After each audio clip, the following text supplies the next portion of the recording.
In today's video, I'm going to teach you how to add OpenAI API key to N8N node. Effortless setup. We're going to connect N8N to OpenAI by adding a secure API key to an OpenAI node so you can start automating AI-powered tasks right away. You'll need access to your N8N instance and an OpenAI account with the ability to create API keys. Start by opening N8N and creating a new workflow. Give it a clear name so it's easy to find later, and you can leave it as a blank canvas. If you prefer, add a simple start node to keep things tidy, but a completely empty workflow works just as well. Make sure autosave is on or manually save so you don't lose changes as you go. Next, click the plus button on the canvas to add a node. In the search bar, type OpenAI. You'll see OpenAI-related nodes appear. Choose the OpenAI node that matches what you plan to do. General text generation or chat-style responses both work for this setup. Once the node is on the canvas, open it so we can add credentials. Inside the node, look for the Credentials section. Open the drop-down and choose the option to create a new credential.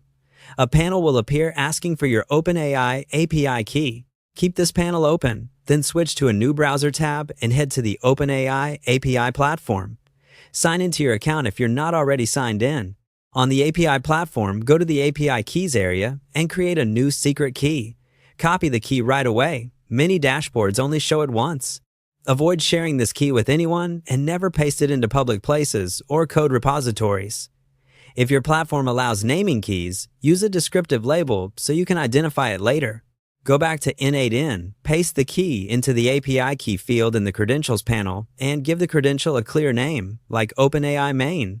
Save the credential. Back in the OpenAI node, ensure the new credential is selected.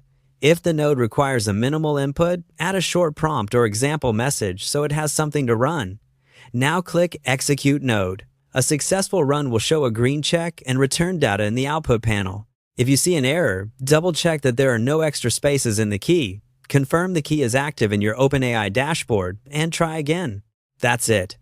You now have a working OpenAI connection inside N8N. Remember to keep your key secure, rotate it periodically, and limit access where possible. Save your workflow, and you're ready to build powerful automations with OpenAI.